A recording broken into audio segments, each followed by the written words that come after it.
Good afternoon, everyone, or good evening, depending on when you are watching this, or maybe even good morning if you're watching this in the replay at your own leisure, which is perfectly fine. I am Shelly Kino, and this is hashtag No Limits. Hashtag No Limits is about people whose society has placed limits upon, but who have busted through those limits. Ophelia says in Hamlet, "We know what we are, but not what we will be." And I 100% believe that. And I also believe that there is no better example of that than the caterpillar turning into the butterfly. I saw a beautiful black and blue butterfly today out in nature, and I tried to get a picture of it and it just didn't work. But everywhere I go, when I see the butterflies, I think of the caterpillar and how it has to dissolve into just cells and then reform into the butterfly. And then it has to fight almost to get out of the cocoon in order for its wings to be strong enough for it to fly. And I think that that is a beautiful example of what some people go through. And maybe most people. I mean, it's probably not to that degree of difficulty, but we don't know who we are today. We could be completely somebody different tomorrow. And what I like to do with this show, because I have such a privilege being an education consultant, a former special education teacher, a master IEP coach, I get to see so many stories of people who were struggling and who were told different things when they were younger, or different ways that they were treated. And now they are these beautiful butterflies today. And so I want to share as many of those stories as I can. And so that's what hashtag No Limits is all about. And today I have a guest from across the pond, as we like to say, Victoria Jenkins from Unhidden Clothing. Thank you so much for joining me. I so appreciate you being with me today. How are you? I'm good, thank you. And tk you for having me.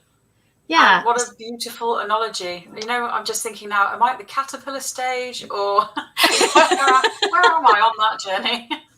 Yeah. And I think all of us, like I said, I think we all go through it at some point. And, you personally have your own limits that people have placed upon you, but you are also now helping others who have had limits placed upon them. And when I say limits, I don't necessarily mean physical limits, but it's a mindset, it's a thought process, or in your situation of Unhidden Clothing, it's the absence of a thought process that was like, oh, let's get into that and talk about and explain that a little bit further. So tell us about yourself, and then we'll get into what you do. Okay, so my story is a bit convoluted. I have to kind of talk about both my career and my personal life at the same time. So I studied fashion design and graduated in 2008. Went straight into some really wonderful internships, then became a pattern cutter, and eventually a garment technologist, which is like a clothing engineer. And I did that for suppliers to the high street, as well as actually high street brands.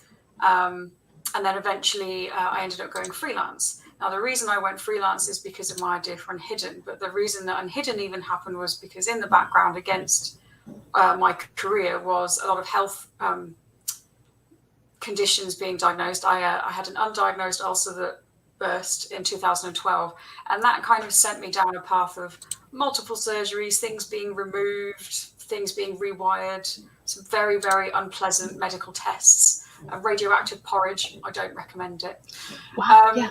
And the things they can do now. So, that led to a hospital stay. I mean, I had multiple hospital stays, but I had one in 2016 where I met someone who changed my life. And how did that person change your life? So me and her, we were the more mobile on the ward. The other two ladies with us we're at what level of sick? We were all very unwell, but they weren't as mobile. So we would sit and talk to each other. She knew at the time I was working at Victoria Beckham on the tailoring. So we would have conversations about clothing. And, we would sort of laugh and joke about how very unglamorous it is being in hospital and how uncomfortable it is to be in the gowns and how very undignified. And obviously, of course, she also would have to remove all of her clothing when the doctors came around to see her, because she'd survived cancer, but she had multiple other conditions that required lots of different specialists to come and look at her. And she still worked. I think that's the biggest misconception about people with disabilities and chronic health conditions, is that we don't work, and or that we can't work, or sometimes that we shouldn't work. I think there's a few things that feed into that. But she had an office job, but she couldn't dress up for it. Was having to go in t-shirt and jogging bottoms. And I just, I thought, well, there must be somebody doing this. This seems really obvious now that she was explaining it to me. And it's sort of like a lightning rod to me. And then, but I honestly assumed that people were doing it. And when I started researching it from my hospital bed, sort of updating her as I was not finding people, basically saying, oh, I found someone, but I don't think you'd like to wear that. And just sort of going through, and there wasn't very much. I mean, that was in 2016. Thankfully, it is very different now. The landscape is much bigger. There's lots more incredible brands doing it. In the UK, we're still really far behind. The States has got far more adaptive designers. But yeah, the idea wouldn't leave me alone. And I thought, how can I use everything that I've learned over a career that's been quite difficult? Fashion industry isn't very kind to people with health conditions, and it was very stressful to try and stay in an industry that just didn't really care about me anyway. So yeah, I took the leap of faith, but then I got so busy working freelance for other people, I actually didn't really do anything with Unhidden until last year, when COVID happened and I had more free time on my hands. I've now managed to turn that the other way, and now I still have no time, but at least I'm always working on Unhidden. Yeah, it's always amazing when people think they're going to have more time and then they get into things. Like I'm always amazed at people who are retired, because you think, oh, they're retired, they're going to have more free time. And so often I hear retired people tell me they're busier as a retired person than they ever were when they were working full time. So it kind of sounds like the same situation with you. So that's what I meant when I said, it was an absence of thought, that nobody, or well, I shouldn't say nobody, but very few, from what you're saying, had thought about, oh, yeah, we do have a population of people that are needing medical attention on a regular basis. And it might be 20 minutes out of their day. It might be a full 24 hours of their day, but giving them access, that nobody thought of that. And until I met you, I hadn't thought of that. And so that's a wonderful opportunity for us all to, again, just sort of think outside the box. And, so I did get the pictures that you sent me. They did pull up just a few minutes ago. So I am going to share those, and then I'll share your website as well. Let me make sure. I think this is the right one. I hope so. Yeah. So is this the pop-up shop, or is this your permanent location? So yeah, this is the pop-up shop. So the one on the left is actually from the first one that we did in May, which was on Oxford Street in London, and made us the first adaptive brand to ever actually sell on Oxford Street, because no one's ever had that kind of brand there before. And it's also true of the picture on the right is the Cambridge pop-up space, which is another city, which at the moment I'm commuting to every Sunday for the next 3 months. Okay. So Cambridge is a location I'm very familiar with. My husband was military when I met him and married him, and then we were wonderfully stationed in England for 3 years, about 40 minutes drive from Cambridge and about an hour by train from London. So I'm familiar with both Oxford Street and Cambridge. So this is, I'm picturing it in my head, probably not correctly anymore because it was over 20 years ago, but yeah. I mean, I couldn't tell you what Cambridge looked like before. I hadn't really been there, but Oxford Street is very different now. Yeah, I'm sure, as most things are after 20 years. Yes. So tell us a little bit, as I'm kind of going through these pictures, like what is the purpose of, or what were you thinking when you were designing these particular pieces? So, I mean, I tried to answer more than one sort of condition within every garment. Obviously, some of them are really specialized and that's hard to do. So the shirts all have openings down the sleeves, and that is targeted at people that have PICC lines for whatever reason, or if they're going through chemotherapy or radiotherapy. But on top of that, you can also change whether they are snap fastenings, Velcro, or magnetic. So stroke patients or people with cerebral palsy haven't got the dexterity to, spend an hour and a half trying to do up 10 buttons. So if Right. you have magnets or Velcro, or even snap fastenings, is still easier than buttons. So it sort of considers that. We technically have 4 pairs of trousers. We have the men's version and the women's version, and there is both a standing and a seated version of those. So the seated version is aimed at wheelchair users, and it just has a longer back rise, essentially, so that trousers aren't designed for sitting in. So Right. things are. So it doesn't gape at the back. You can pull them on. There's side zip entry across all of them. The excess is removed from the back of the knee and as much from the front of the hip as we could. And they're a bit longer as well, because obviously trousers always rise when you sit down, so they're longer for that reason as well. And then the dress that you can see, that's got sort of a hidden adaptation that's underneath the top layer of the dress, so that allows catheters, tubes, stoma access without you having to lift up your skirt or take your clothes off generally. And it's got slits kind of at the side, which helps with wheelchair users, that it's not so much bunching up around because it's separated from the top.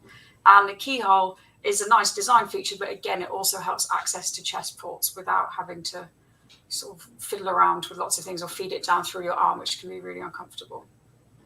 This is amazing. I mean, I am not a medical professional, but I have, because of my special education teaching and different family members who have gone through things, I have a lot of experience as a bystander, I guess.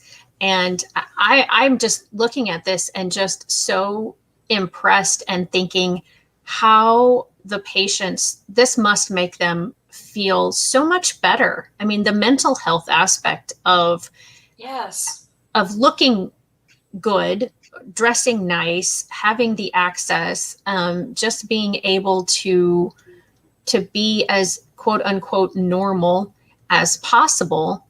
And this is just so amazing. And I'm so thankful that, I hate to say that I'm thankful that you were in the hospital, but I'm thankful that you came up with the idea. I mean, I have referred to it before as, I have everything that I've gone through. While I wouldn't wish it on anybody else, I do see it as a gift. I always wanted to do something good. I just didn't really know what. And then it sort of, with my health, it was very much more a case of just trying to survive more than anything else. And then having this idea and seeing the genuine impact that it can have, just to be included, but also to be comfortable. 80% of people with disabilities are not born with them. So, there's an awful lot of people that overnight are going through something that's already traumatic and then returning home and not being able to wear their own clothes and not having anybody consider them. And it's, before it's been referred to as niche, but it's 1 in 5 people in the UK and it's 1 in 4 in the US. So It's not niche. There's really quite a lot of it. It's 15% of the global population. So, it just, I think it's a case of dignity and inclusion that, it has been lacking. I definitely feel like the conversation is shifting, maybe not quickly enough, because essentially, while I've created this purely because I wanted to create something that I wasn't seeing, something that was fashionable, but it was joyful, it was positive, it wasn't sort of disability in this sort of very negative light. Oh no, her internet froze. She was saying that there might be difficulty. Oh, there we go. I think you're back. You were gone for a few seconds. You were frozen. Yes.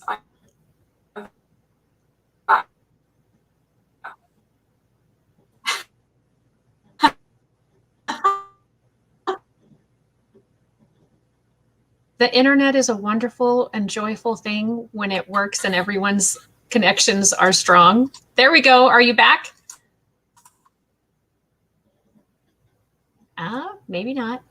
And for anyone who is just joining us today, Victoria is in England and I am in the United States. So, I really don't know how the internet works and how all of those kinds of things go, but maybe that has something to do with it too. um, Victoria, you may want to log out and then come back in. Sometimes that helps with the connection. Because right now you're completely frozen. I don't have any sound from you. I don't even know if you can hear me or see me at this point.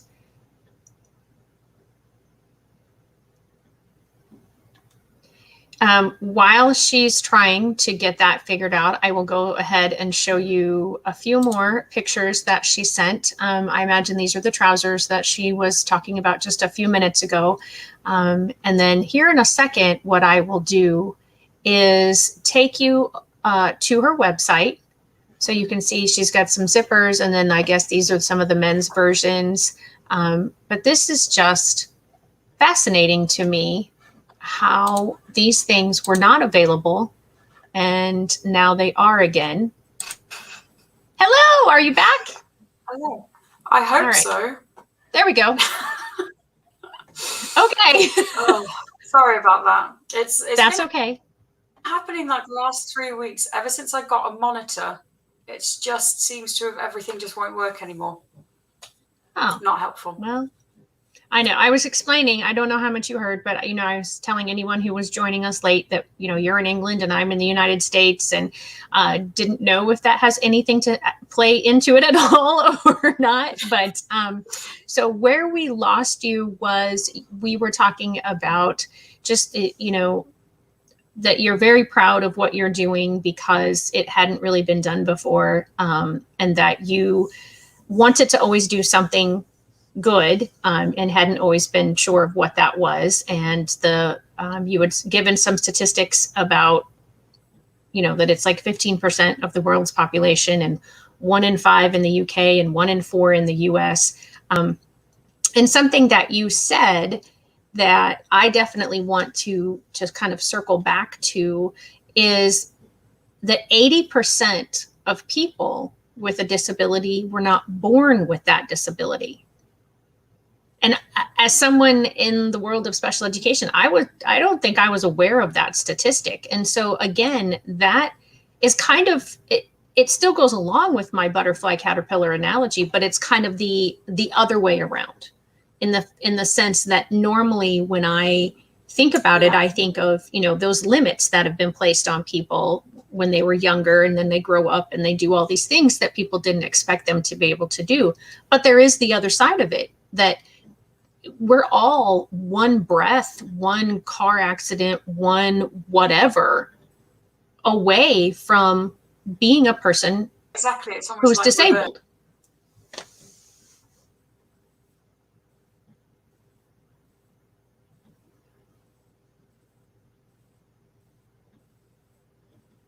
You're now the internet is lagging.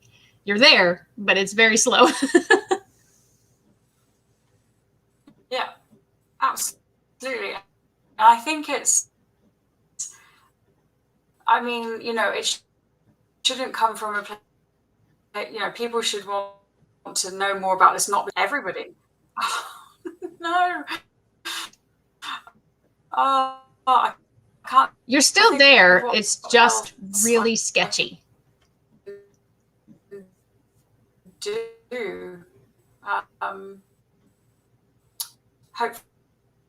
Hopefully it just picks up.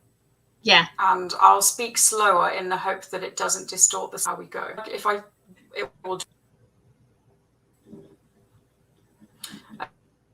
Okay, I'm going to see what happens if I disconnect from my phone and attach to the Wi-Fi.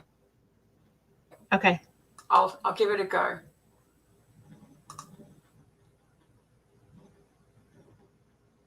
Yeah, I know sometimes the weather plays too, and I don't know the weather here is just really hot. I don't know what it's doing anywhere else in the world. All right. Is it okay? Yeah, it's much better now. Okay.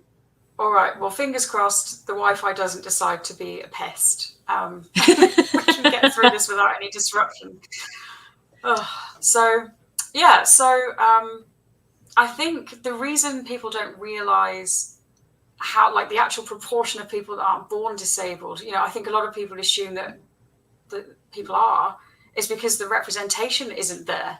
You know, I think even when we do represent disability, which is only 2 to 3% of the time across the media, which is very small, we still, even then, we are only really showing people with visible disabilities. So that doesn't take into account mental health conditions, or, you know, like an unobvious prosthetic or stomas, or, I mean, there's a huge array of things that it doesn't cover. So, yeah, I think it's just one of those, it's a side effect of not representing and including the community, because disability is a mainstream experience. You know, everybody will be touched by it at some point. And as the population ages and we expand and there's more of us and there's climate change and accidents and there's more of us driving, like the amount of people with a disability is expanding. So, you know, sort of the sooner that people start thinking inclusively and, you know, not without a little bit of empathy as well, then it will make it a lot easier. Because I think that's the problem. And certainly how I first addressed it was, imagine suddenly not being able to wear your clothes. Yeah. And then, you know, I mean, not that there's no hierarchy, in my opinion, with disability. There's no one that's worse off than somebody else. Although obviously there are in certain scenarios, but in terms of clothing, you're either born with this need and you don't have access to it, or you've got used to having it and then it's taken away. And I think that can be, especially in a world with things like Instagram and social media, I think for the younger people with disabilities to suddenly not be able to dress the same way as their friends, not be able to shop in the same places, has a really big impact. And it adds another barrier to applying for jobs, or go, you know, even being able to attend a wedding and just to feel good and to look nice. And I think, you know, getting dressed is something we legally have to do to leave the house. Right. So it still astounds me that there aren't more brands designing inclusively. And it's, you know, they know the numbers, they know the size of the market, they know exactly how many of us. They also know they already have disabled customers because they have nowhere else to go. So you know, they might be buying from them anyway, but they could be treating them better and including them in marketing campaigns and it generally. But yeah. Sorry, I went off a bit of a wander there. No, I mean, because it is an area that obviously is very overlooked, or maybe it's not overlooked, but it's not addressed. And it didn't mean to use that word, but it's quite nice though. I like that. But yeah, I mean, it's something that, you know, that's what this show is about, is broadening people's perspectives and helping them maybe get a sense of what it's like to walk in someone else's shoes, you know. And I think most people take it for granted that clothing is clothing. You know, they don't think about it. They, you know, they put it on, they go about their day, they take it off, they, you know, whatever.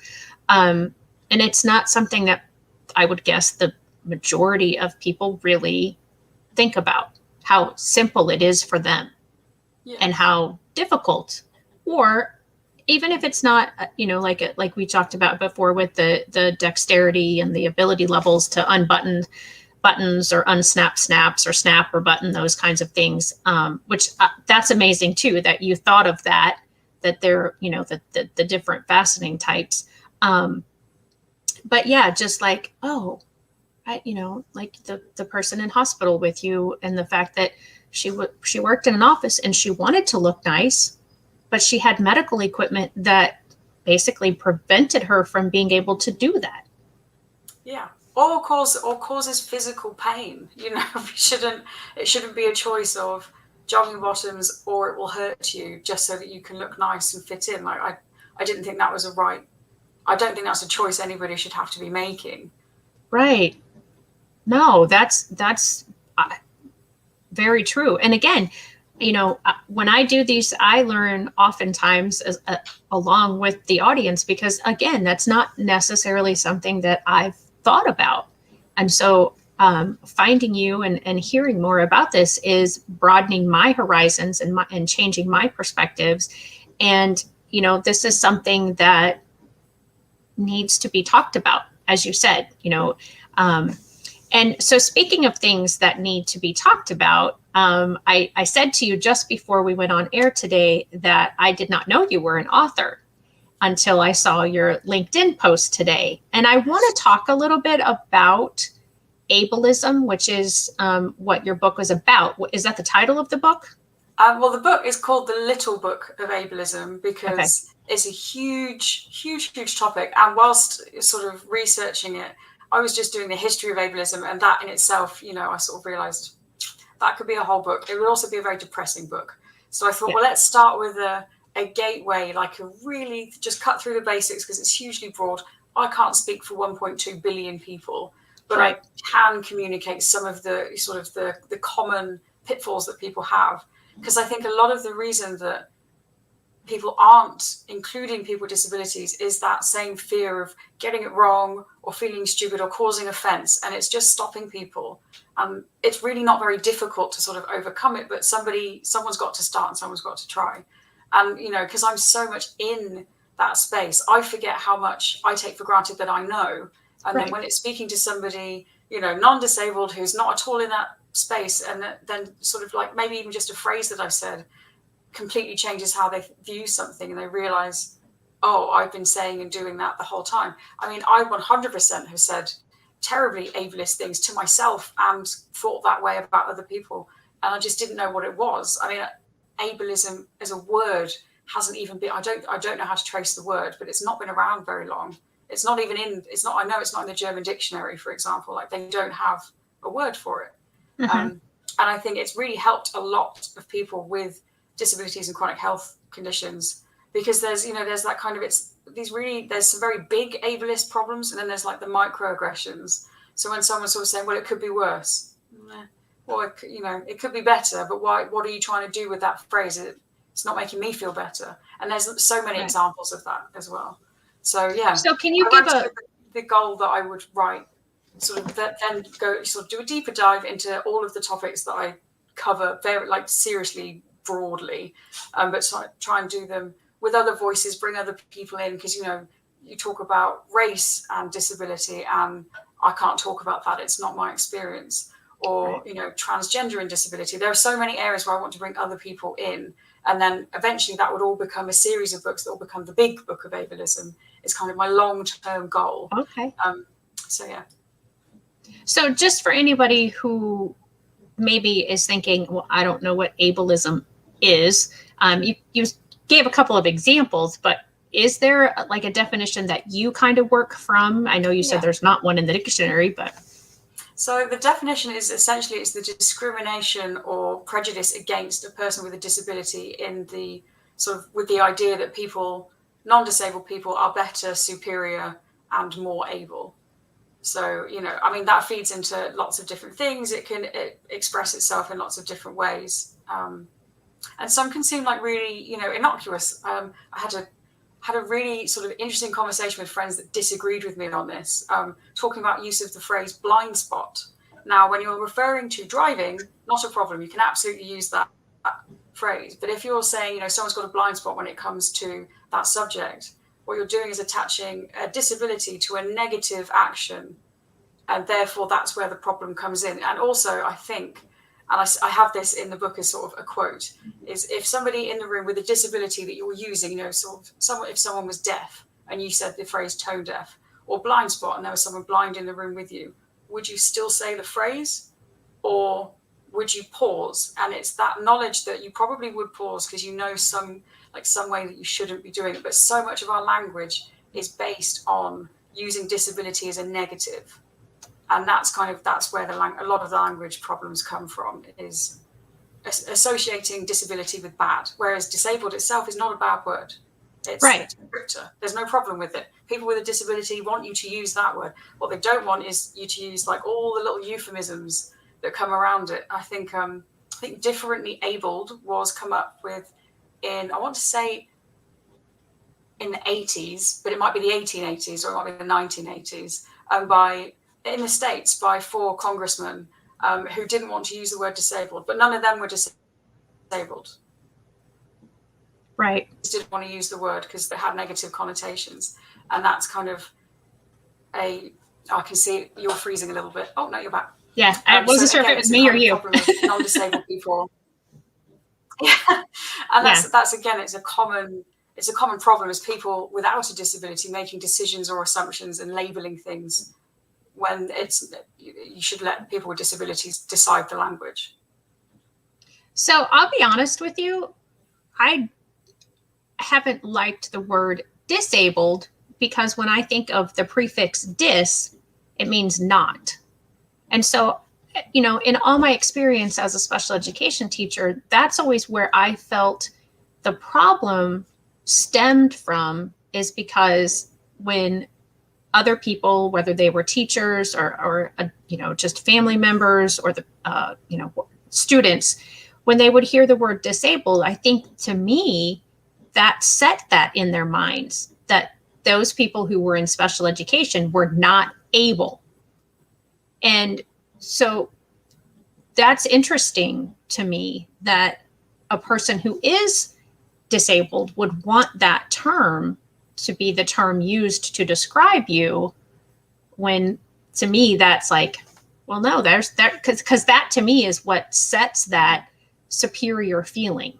Sure. But then that comes from, you've been taught that disabled is bad and negative. And even though like dis obviously is a no sort of thing, I think that's, and don't get me wrong, not every single person is going to agree with what I just said either. Right. No. The sort of, you know, the general consensus is disabled and disability is just a description. It's not negative. It's only when we don't want to use it because we think it's negative. It's, you know, and I still have a very up and down relationship myself with using that word to reference myself or to other people. I mean, there are people with, you can have 20 people with the same condition that don't consider themselves disabled. Technically they are. I mean, the definition of a disability is something that will cause you daily symptoms and change that, you know, impact your life daily for the rest of your life that won't go away. That is a disability. So that's very broad. And that's why it covers so many things. Right. And that's why I think, you know, when we try and look for a word that's acceptable, that's why disability and disabled is kind of the only ones, because obviously the other words that we have used in the past are all pretty awful, you know, like the R word, the C word, although obviously people have reclaimed it to some degree. But I think, again, it's one of those, if you're not sure, don't use those words. And the R word just doesn't need, doesn't have any place. We don't need to replace that word, I don't think. I think there's some that they can just get in the bin now. We don't need those words anymore. So that's what I try to do in the book, was sort of say, if you know, if this is the word you're trying to say, or here's why it's a problem, here's what you can say instead. But obviously with some of them, I've sort of said, just don't say this thing and don't replace it with anything either. Just think about why you're saying that and what your intention is behind it. So how do you feel about the phrase special needs? Is that bad to you? You don't like that? It's not my favorite. It's not my favorite. But, you know, I've had conversations with a lot of parents, with special education teachers like yourself.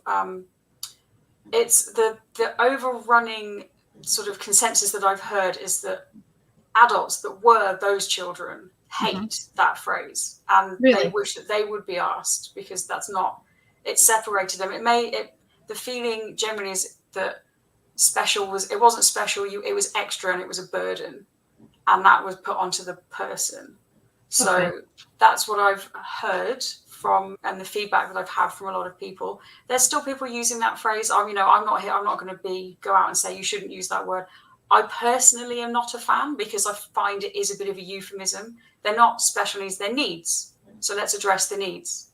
That's kind of how I see it. And I think also just because the connotations that people have now put on the word special, especially in the UK, I don't know if they do it in the States, but, you know, when I was in primary school, you know, and it's a terrible example, but, you know, you'd say, oh, if someone was being daft or they said something wrong, you'd say, are you being a bit special, with, you know, referencing special needs. So especially in UK terms and in slang, it's not a great phrase. And as I said, like adults that were those kids, the majority are not that comfortable with that phrase either. But it's just, you know, it was the phrase that we needed at the time.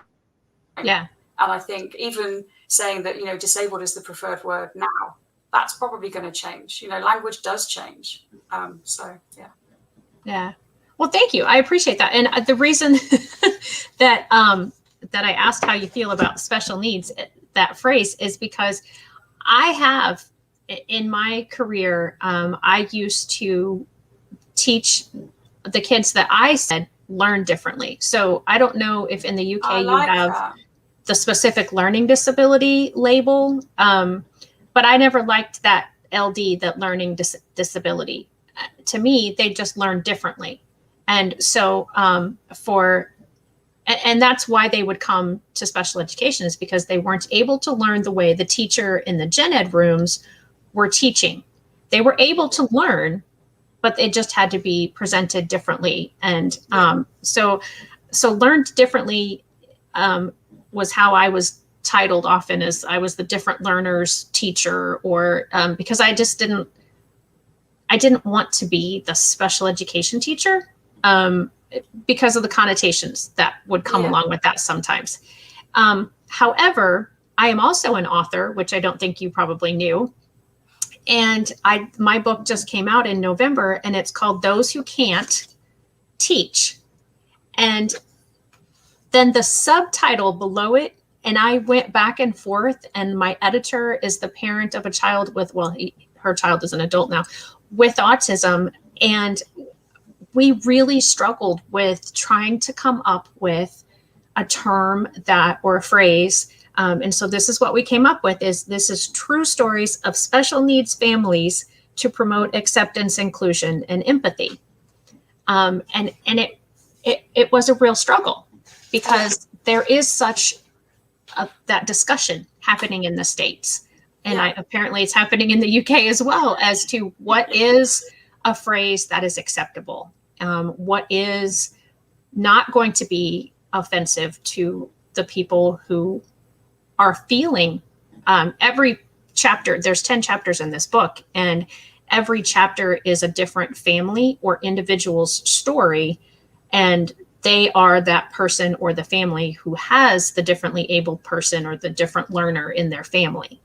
And so, just talking with them, and the R word is used in the book only because one of the families, when their child was diagnosed, this was back in the 80s, the 1980s, and the school district said to the parent, well, because of the mental retardation and the this and the da da da da da.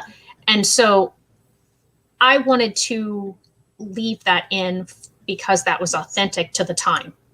Oh yeah, of course. I mean, that's the thing. When it's part of a story, there's, it's not, don't ever use the word, in the same way that, if you're describing an account of things that were said between two people, if one of them use a word that's problematic, you can't pull it out, because it's kind of part of the thing. And I mean, I think even now, I would hope most doctors don't use that word anymore. But again, at the time, that's what people said. So it's just the fact that language changes and moves around. Yeah, and I think because of that, it makes it difficult to know what to say when, and because I don't think most people are trying to be offensive, or but it's like, it's the thinking behind the words of the person that's hearing the words. Yes. That so thank you for talking to me about that. I've never really talked with anyone. So let's get back to your clothing line. And I haven't shown the website. I did during one of the times when you were frozen. I showed more of the pictures that you had sent me in the email. But I do want to go to your website and just let everybody see that. And then we can also give them the address for that, which it's just unhiddenclothing.com. Yep. So this again is the dress, I guess, that we saw the picture of previously. Yes. Okay. I mean, so we were very lucky. We had 12 volunteer models for the shoot. And I speak to almost all of them now. We have a WhatsApp group. Some of them are very busy. Some of them sort of left the group because every now and again it gets very, people hit mute, I think, which is absolutely fair enough. So I mean, not everybody needed each of the features in each of the garments as they were wearing them. And I didn't have any male wheelchair users in that shoot. But we have had some male wheelchair users buy the clothes from us now. So, that's kind of what it's all about and what it's for, really. Yeah. So this is just so awesome that you are doing this, and it's beautiful stuff. I mean, Well, thank you. I mean, that was the thing. I wanted it to look like a fashion shoot. I didn't want it to look like a medically themed thing or carers or function. And I didn't want it to necessarily, you almost can't tell, even though you can see an awful lot more people with a disability, you can't necessarily tell what it is. It could just be a clothing range that right. I've used diverse models, could be the argument, which is why all the adaptations I put in, they're meant to be kind of hidden.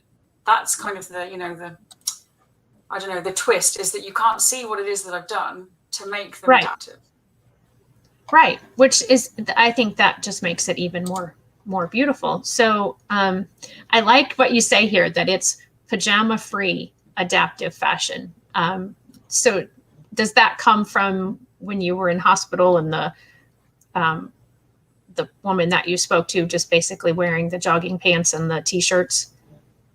Yeah, it's a bit from that, because essentially, if there is adaptive clothing, or if traditionally what there has been, it is still very pajama-like or leisure wear. I mean, I still get asked, when am I going to do leisure wear? Which is something, for further down the path. But the whole point is that exists already. I wanted to create something that I wasn't seeing that didn't exist. Right. So yeah, so it's it's not just people with disabilities. We're not just lying around in our pajamas. Right, we're exactly. We're working. We like to get dressed up. We have style, all the rest of it, which is why I wanted to shoot it the way that we did. Yeah, your website is beautiful as well. And so again, talking about a little bit about the before I pull the website off, was there anything specific that you wanted me to share or show? I mean, I think to get to the book, you have to go onto the shop. I need to check the function myself, because I built this from a template. I'm not a website designer. I've done what I can. Yeah. So the book is available on here, and it is you can buy it in paperback or hardback, or as an ebook. It's also on Amazon. I haven't worked out how to get it as a paperback through Amazon, because they wanted to completely change. You had to use their features to create the front cover, and I thought, well, I don't really want another book out there that doesn't look the same as the original. So until I can get somebody else to deal with that headache, this is where it's available from for now. Nice.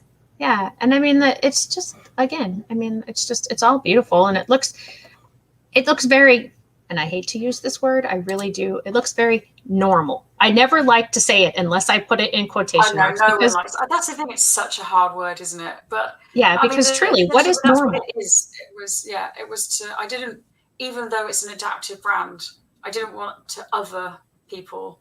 I just wanted to show them as they are.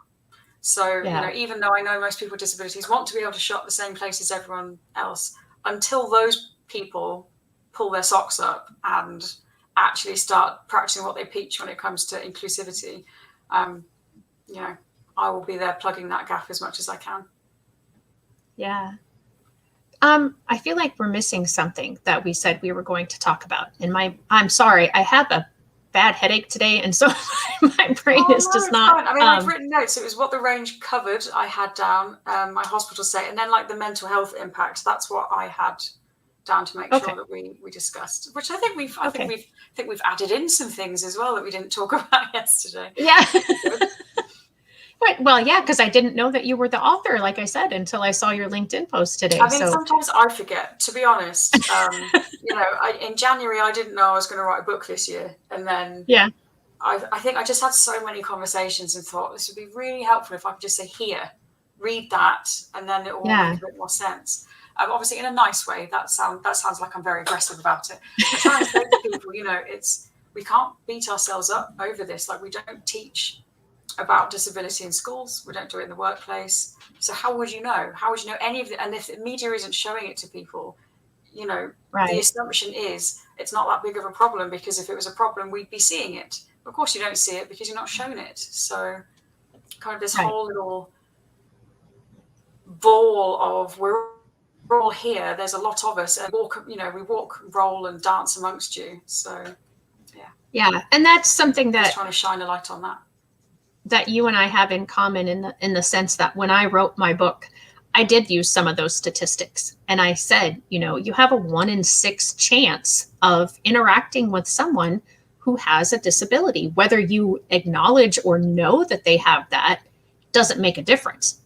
There's a 1 in 6 chance, because that's that 15% worldwide. So it could be your neighbor, it could be somebody in your class. And I don't know if you'll be able to really speak to this, but like, I know here in the United States, we do a really poor job of explaining and talking to the majority of the population, so meaning the 85% who are non-disabled, about the 15% who are disabled. And we do a great job of teaching those 15% to fit in with the others, but we don't do it the other way around. Yeah, no, it's the same here. It's very much, you know, can we take up less space? Can we, you know, like, don't ask for accommodations, or we're expected to be very grateful for the few crumbs of inclusion and access that we get. I mean, a stat that really blew my mind when I was researching the book was, for 40% of people with a medical condition or a disability, their main barrier to medical care was getting in the building. So like 40% of people can't actually get in the building to see a doctor because it's not accessible. And you just think, oh, we just don't really stand a chance. They're doing. And then once you start to look at buildings and how they're laid out, and it's not just ramps. That's like the most basic version of accessibility. It's where handles are, signposting, braille, whether or not people are going to be. I think actually a huge conversation needs to happen around guide dogs and therapy animals, because people that don't know just see an animal and they don't know how they're supposed to interact. They basically usually go and pet them, which is you're not supposed to do that. They're a working animal, you know. And it's, as soon as you tell people and they know, they're mortified or they realize, but, you know, there's no big sort of, well, up until now, I would say there's been no big conglomeration of people saying this is what you need to do. I mean, I don't know. They must be stateside as well. We have the Valuable 500, which is, so they're an organization that is signed up to huge companies, I think like Virgin, O2, I'm trying to think, BP, all sorts of weird companies. They've all signed up to basically to include people with disabilities in their hiring practice and to put disability on the agenda within their businesses. So that's been, and that only was a couple of months ago here. Oh, okay. So that's a good step. And then with the Paralympics now, it's been an interesting couple of days, seeing exactly what I knew I would see, and, you know, the whole inspiration, overcoming a disability sort of thing, which is very tired and old, and very ableist. And there's a new campaign called We Are the 15, which is amazing. They've shot, you know, some beautiful film. It's all been developed with people with disabilities as consultants and starring in it. And again, that's more companies and brands signing up to that to, well, I think their mission statement is to make it the biggest human rights movement, finally, because it's, you know, it's only been 30 years since the ADA. I think here it's only 25 since the Equalities Act. We really haven't had a very long time where we've had any kind of equality, you know? Right. So there's very positive steps, I think, that are happening now. That's wonderful. So here in the United States, we do have a law. It's called the Individuals with Disabilities Education Act. And that is what created the special education system in our public schools. Does the UK have something like that in the school systems, or do you still have mostly the kids? If they do, they ignore it. This is the thing. It's very, okay. It's kind of, it's hard to know what they actually listen to and what they don't, because it's still really what happens is mostly it's segregation. And there's all sorts of policies like standalone schools or within schools. I'm not entirely sure what the current legislation is. All I do know is that it's not very helpful. Yeah. Well, and like your Equalities Act, that Education Act is only 40-ish years old, 45 something, somewhere 40, 45 years old. And when it comes to laws and change, that really isn't a long time. feels like it's a long time, but when you think about it generationally, it's really only, like when the people that were in place when the law was put in place, the students that they taught are now the students that are coming up and saying, okay, we've had this law for 20 years. Now we need to fix this. And, these things are still not right. So then we've had that. And so we're really only like 2 generations away from when, and I don't know about, it sounds like the same over there, but over here, the wheels of change in education move slower than a snail.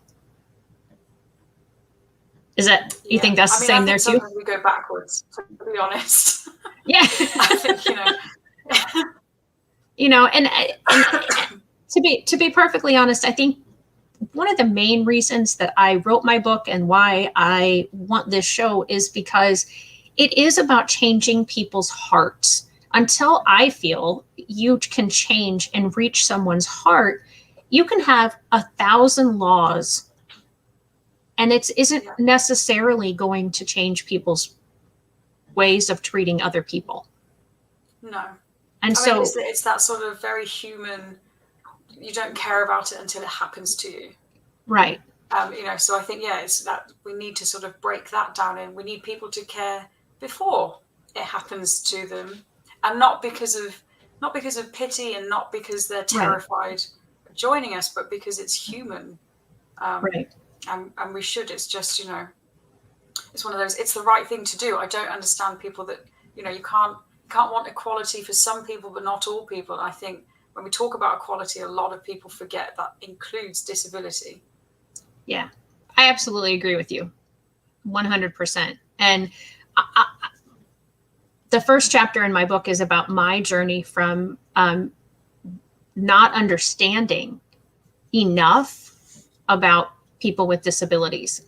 Because when I was growing up, the law was just put into place. Like around the time that I started school was when the law went into place.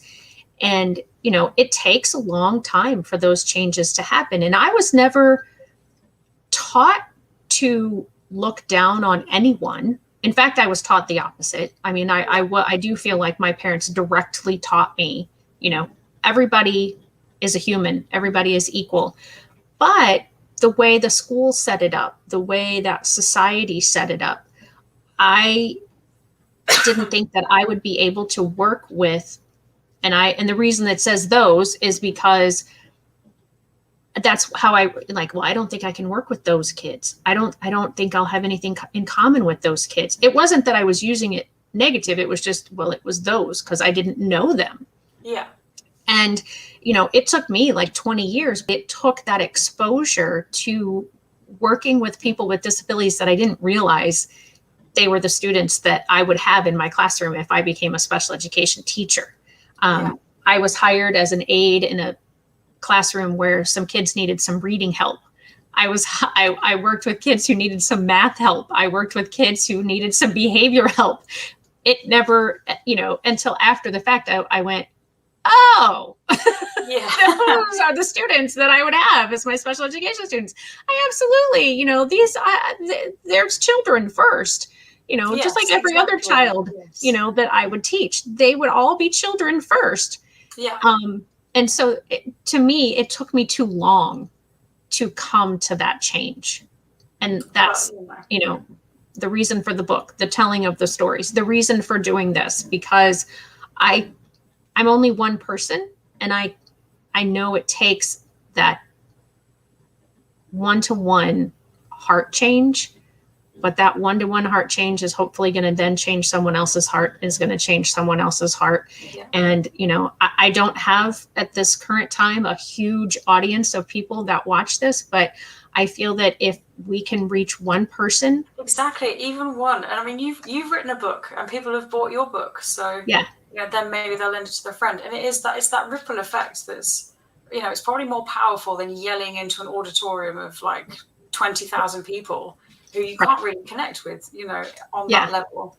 They just walk away and go, oh, that's an interesting point, and stroll away. I think it is much more meaningful to have these smaller conversations. Yeah. And to show that, everyone is able. what they're able to Yes. do at the level that they're able to do it is different. Yeah. And that's it. I mean, that's, to me, that's just the bottom line. varying degrees of all being a human, really. Right. Yeah. Yeah. Absolutely. Well, Victoria, it is time. I never like to go longer than an hour, and we are at 55 minutes. And so I want to make sure, that you've had a chance to say everything that you've wanted to say. I mean, as I always express to my guests, this is your chance to tell your story the way you want it told. So I want to give you one last opportunity if there's anything else that you would like to say. Goodness me. No, I think we've covered it. I think it's really important that people consider invisible disabilities and illness, and stop this whole, you can tell if someone's disabled by looking at them nonsense, that because we can't. I think that's really, I mean, especially because that's what impacts me most, is this whole, you don't look sick, or you don't, or, well, you look good though, which is kind of a backhanded compliment to, yes, potentially, but I would really rather not be on medication or in pain, swings and roundabouts. So I think, just a little consideration, and just to go away and think about what disability is and why, like, see what comes up, and like, what is your opinion on it, and why do you have that opinion? Like, where did it come from? Because the thing is, and what you're doing with your book and what I'm trying to do with mine, is stopping that, like, stop perpetuating the same sort of things from happening. It's breaking that, and that can only happen by educating ourselves and speaking differently to our children about what disability is. Yeah. I completely agree. Well, thank you so very much again for being with me today. And someday I hope to get back to England. And if I do, I will be sure to stop at Oxford Street or up in Cambridge and stop in your shop and maybe get to meet you in person. Of course, it'd be our luck that, you would be at Cambridge and I would be at the Oxford Street. So. Yeah. But thank you again. If anyone would like to check her out again, her website is unhiddenclothing.com, and make sure to share this, because even if you are sharing this from the United States, as she said, there are companies here doing it, but we need to have more. And her company there in the UK is doing it, and doing it beautifully. And thank you so much, and have a great rest of your day. Thank you. And you too. Thank you for having me. Yeah, absolutely.